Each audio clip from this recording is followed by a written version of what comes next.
Welcome back to Meet the Ministers. My name is Shaun Bindley and my guest on the program this evening is Neil Roberts. Tell me about how you met your wife Jenny, Neil. I mean, every politician will tell you how important it is to have the support of their family behind them. You're probably getting into some really sort of sensitive issues here, Shaun, but look, it was pretty straightforward. In fact, a friend of mine rang me one Friday night and said he had a blind date in town and wanted me to go along to give him some moral support. Yep, be the wingman? Be the wingman. So I did that, and so we waited. It was actually the Crest Hotel. Yeah. Waited there for an hour, 2 hours, 2.5 hours, and sort of got the message, I think, by about 11:30 that this particular lady wasn't going to turn up. Yeah. So my friend was quite disappointed, and I said, well, look, let's just drop into the what was referred to as the barn in those days, the old Hamilton Hotel, I think, which is nicely refurbished at the moment. Yeah. So we dropped in there and literally walked in, looked across the bar, and I saw my future wife Jenny standing there. So that's how we met. Wow, that's from one extreme to the other almost. Exactly. Yeah. I mean, you've got two daughters.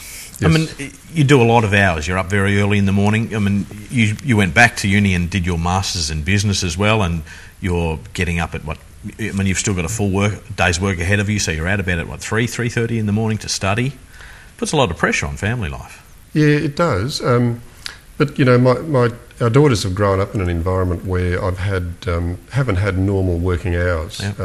When they were first born, I was an electrician, so I'd start work at 8, finish work at 4:30, and I'd be home at a regular time. But really, after a couple of years, I started working as an industrial advocate and trainer for the trade union movement, which did require a lot of travel.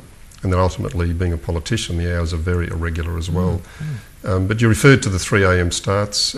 Yes, I used to do that, and that was the discipline that arose from when I was training racehorses when I was an electrician. I'd do a full day's work, but before that, I'd rise at a little after 3 a.m. By the time I took my horse to the track at Albion Park in those days and get home, have a shave and a shower, I would have done several hours' work before I started. Yeah. So that discipline of doing that very early, I was able to use that when I took on my study for my business degree, and ultimately when I did my master's degree as well. I found that early mornings, late nights and some weekend time I could get through the work that was required. Has that kind of example, that kind of lifestyle been a positive influence in your daughters' lives?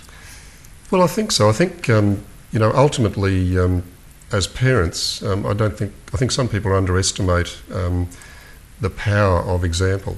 Yeah. And I think this is in the broader community as well. I mean, we look to other people, we learn through our own experiences, but also we learn very much from people who are close to us. And I think the fact that I've imposed that discipline upon myself, hopefully individuals, whether they're my daughters or someone else's family, make their own choices. But I think having someone close to you that sets those sort of examples just gives you an idea about how you can achieve certain things. So how do you get out of bed at 3 a.m. every morning?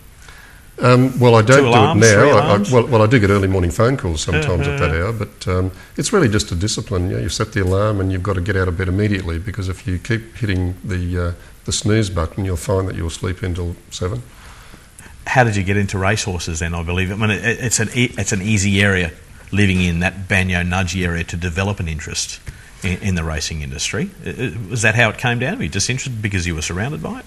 A little bit. I mean, I just got a great love for racehorses. And you'd ridden horses in Charleville growing up as well? Yeah, that's right too. And I just had an interest in racing. A friend of mine, when I started my work as an apprentice, was very keen, and I just looked over his shoulder one day and just developed an interest. But I just love the industry. It's a great industry, very exciting.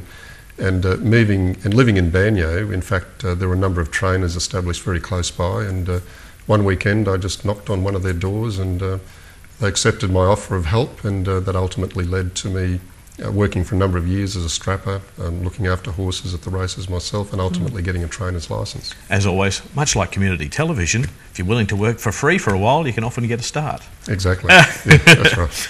So, I mean, it's been, as the Minister for Police, Corrective Services and Emergency Services, your portfolios have been very much in the news recently. Of course, the floods here in Queensland in January, the crimes and the shootings that are happening on the Gold Coast at the moment. It's keeping you very busy, I'd imagine.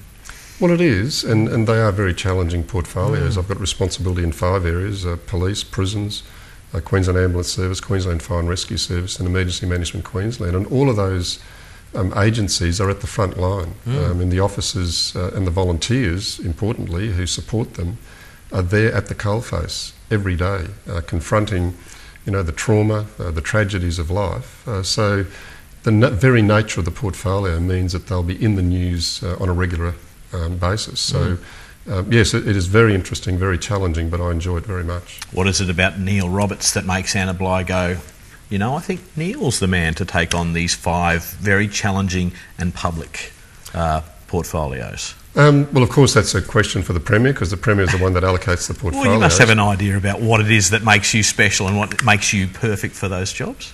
Well, look, again, it is genuinely a matter for other people to answer that. But for myself, I feel that what I try to do is to work hard and to be diligent, as professional and as ethical and as upfront with people as I can. I describe myself as a very business-like person in my approach to the work that I do. I take it very seriously.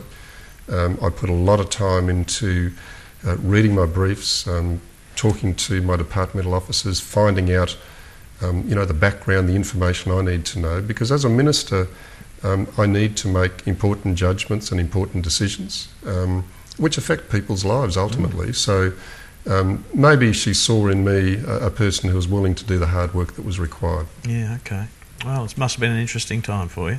How do you spend your spare time? Do you get enough spare time to spend time with your wife and your daughters? I mean, we talked about that before, about prioritising your time to be able to do that, but it's not always possible. How do you do that? What do you do in your spare time? Will you get your wife on a weekend and say, we've got Saturday night off, what are we going to do?